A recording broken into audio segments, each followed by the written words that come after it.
Hello दोस्तों, मैं आपका अपने इस यूट्यूब चैनल पर स्वागत करता हूं। हमने पिछली क्लासों में देखा कि फल और नदी इन दो शब्द रूपों के हमने देखा था और उनको याद किया था। आज हम अपना तीसरा वीडियो अपलोड कर रहे हैं और इसमें हम मति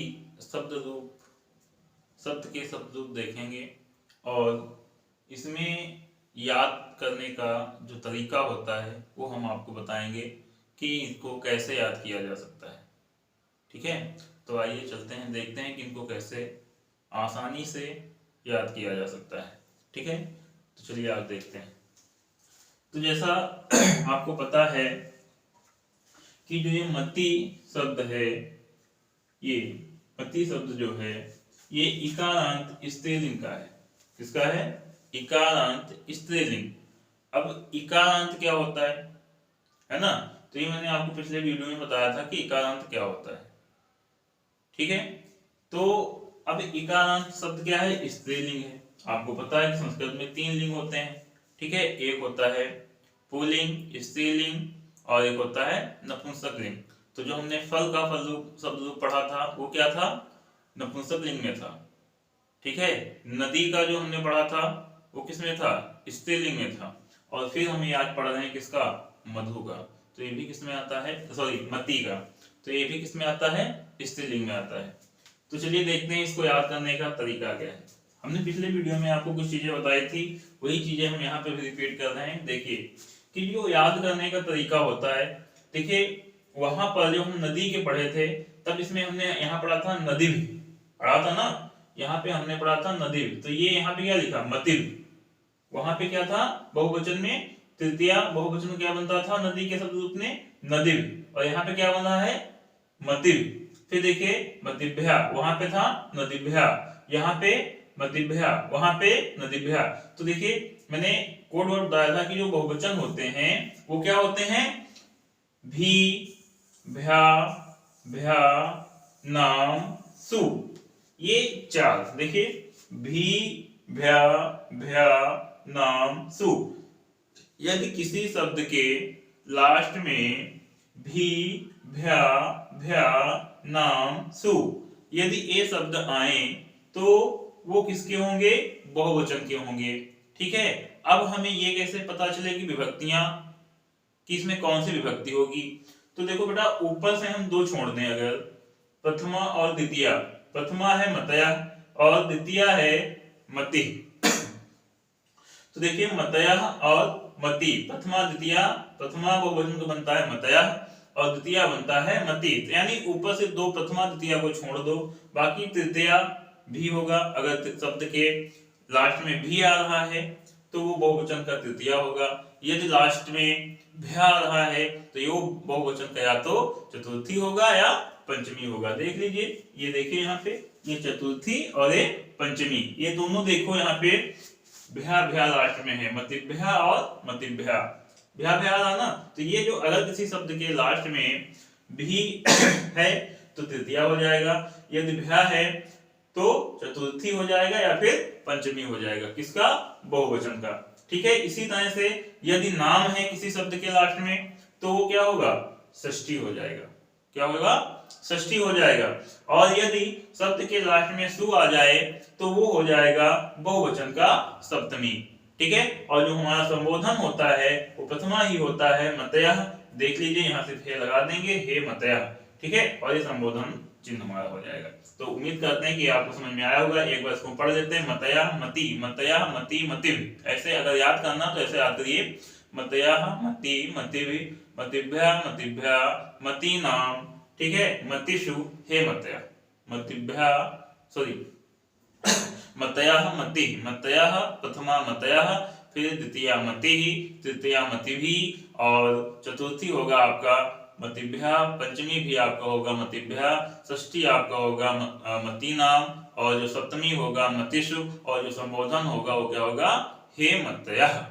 ठीक है, तो ये हमारे कैसे रूप चलते हैं? बहुवचन के। याद करने का सबसे अच्छा तरीका है, देखो हमने 3 रूप पढ़े, फल पढ़ा, नदी पढ़ा और अब हम पढ़ रहे हैं मति का। लेकिन जो चीज हमने बहुवचन में, आप जाके पिछला वीडियो देखिएगा कि ये जो कोड वर्ड मैंने आपको बताया क्या सभी में आ रहे हैं। अगर सभी में आ रहे हैं तो मतलब अगर किसी शब्द के लास्ट में आपको ये कोड वर्ड मिलते हैं तो किसके होंगे, बहुवचन के होंगे शब्द लोग। ठीक है, बाकी दो आपको याद करना है, मतयः और मति। ये किसके होंगे, बहुवचन का प्रथमा और द्वितीया में। ठीक है, तो ये आपको याद करना है, मतयः और मति। तो इसको वैसे अगर आप नहीं याद रख सकते हैं तो इसको याद कर लीजिए, मतयः मति, मतिभिः मतिभ्यः मतिभ्यः मतीनाम मतिषु हे मत्या।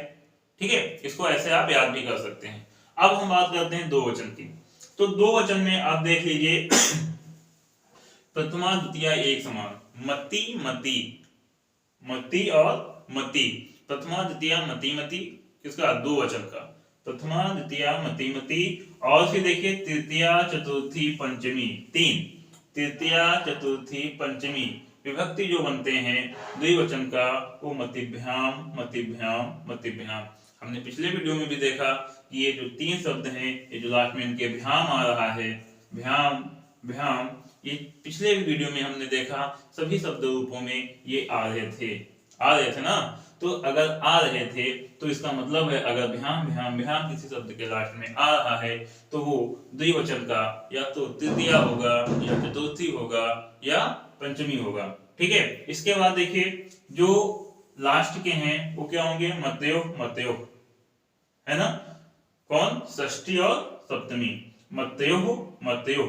योः योः अगर शब्द के लास्ट में आ रहा है, ये इतना देखिए योः और योः। ठीक है, अगर योः योः शब्द के लास्ट में आ रहा है तो वो क्या होगा, वो हमारा षष्ठी और सप्तमी होगा, किसका, द्विवचन का। ठीक है, फिर से रिपीट करते हैं, यदि मति मति शब्द में आ रहा है, अगर शब्द रूप मति है तो मति यानी बड़ी की मात्रा अगर लगी है, ठीक है, तो वो किसमें जाएगा, विसर्ग भी। देखो यहाँ पे विसर्ग नहीं लगा, यहाँ पे मति लिखा है लेकिन इसमें क्या विसर्ग लगा हुआ है, तो विसर्ग लगा है तो बहुवचन का रूप होगा। यदि विसर्ग नहीं लगा है तो किसका, द्विवचन का प्रथमा या द्वितीया होगा। ठीक है, तो इसको हमें ऐसे याद रखना है कि जो द्विवचन का प्रथमा द्वितीया होता है वो मति मति होता है, तृतीया चतुर्थी पंचमी भ्याम भ्याम भ्याम शब्द के लास्ट में लगा है तो क्या हो जाएगा, तृतीया चतुर्थी और पंचमी हो जाएगा। अब बात करते हैं षष्ठी और सप्तमी की। तो षष्ठी और सप्तमी में देखो योः योः, मतयोः मतयोः, मतयोः मतयोः, इसको ऐसे पढ़ सकते हैं, मतयोः मतयोः। तो मतयोः मतयोः जो शब्द होंगे, युः शब्द के लास्ट में अगर युः का उच्चारण हो रहा है शब्दों के अंत में तो वो किसके होंगे, द्विवचन के षष्ठी और सप्तमी होंगे। और जो हमारा संबोधन होता है प्रथमा ही होता है, तो हे मति, ये हमारा संबोधन चिन्ह हो जाएगा। ठीक है, अब नेक्स्ट देखते हैं एक वचन। तो एक वचन में हमारे लगभग रूप बदलते हैं, लेकिन यहाँ पे हम अगर देखें तो ये दो सेम है। ठीक है, कौन, पंचमी और षष्ठी। एक वचन का पंचमी षष्ठी सेम होता है और वो होता है मत्यः मत्यः। ठीक है, वो होता है मत्या और मत्यः। विसर्ग लगेगा बेटा, विसर्ग लगा लेना, मत्यः मत्यः। ठीक है, तो यहाँ पे देखिए अब इसको याद करने का तरीका क्या हो सकता है, ऐसे याद कर लो, मति मति मत्या मत्ते। देखो मति मति मत्या मत्ते है, मति मति मत्या मत्ते, मति मति मत्या मत्ते, मत्यः मत्यः। ठीक है, मत्यः मत्यः मत्याम, मत्यः मत्या मत्याम हे मते। देखो यहाँ पे मत्याम है, वहां पे नद्याम था, नदी में था कि नहीं था, यहाँ पे मत्या मत्या, वहां पे नद्या नद्या था, यहाँ पे मत्ते वहां पे नद्य था, यहाँ पे मत्या है वहां पे नद्या था, यहाँ पे मतिभ है वहां पे नदीम था। ठीक है, यहाँ पे मति है वहां पे नदी था। ठीक था कि नहीं था। तो इसी तरह से हमको शब्द रूप याद करने हैं, तो इसको हम याद कर सकते हैं, मति मति मत्या मत्ते। पढ़िए, मति मति मत्या मत्ते, मत्या मत्या मत्या मत्या, ये मत्या पढ़ेंगे, इसको मत्यः पढ़ेंगे, यानी इसके उच्चारण में लास्ट में हाँ आना चाहिए, लेकिन यहाँ पे विसर्ग नहीं लगा है इसलिए इसके लास्ट के उच्चारण में हाँ आना कोई अनिवार्य नहीं है। अनिवार्य ही नहीं मतलब आएगा ही नहीं, क्यों, क्योंकि यहाँ पे विसर्ग नहीं लगा हुआ है। अगर शब्द के लास्ट में विसर्ग लगा है तो इसका मतलब है कि उसका उच्चारण हम हा की तरह करें, लास्ट में हा का उच्चारण होना चाहिए।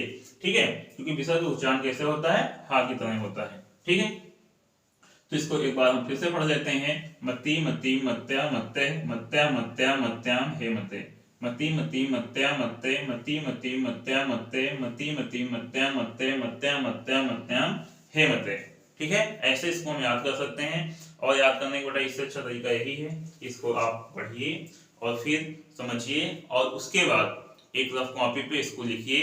ठीक है, फिर देखिए कि हमसे कहाँ गलती हो रही है, उसमें सुधार करिए, फिर से लिखिए, फिर गलती हो रही है तो उसको फिर से देखिए, उसमें सुधार करिए और फिर लिखिए। आप ऐसा 2 से 3 बार करेंगे, ये आपको बेटा याद हो जाएगा।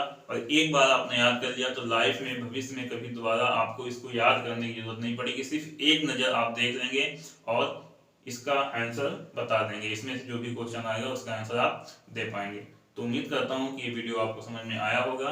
और अगला वीडियो आपको मैंने फल का पढ़ा दिया, नदी का पढ़ा दिया और मत्ती का पढ़ा दिया। अब एक बचा है मधु, तो वो हम नेक्स्ट वीडियो में बना के उसको भी डाल देंगे, उसको भी देख लेना। और इस तरह से आपके बोर्ड पेपर में जो 2 नंबर का शब्द रूप आता है वो क्लियर हो जाएगा और ये 2 नंबर आपके पक्के हो जाएंगे।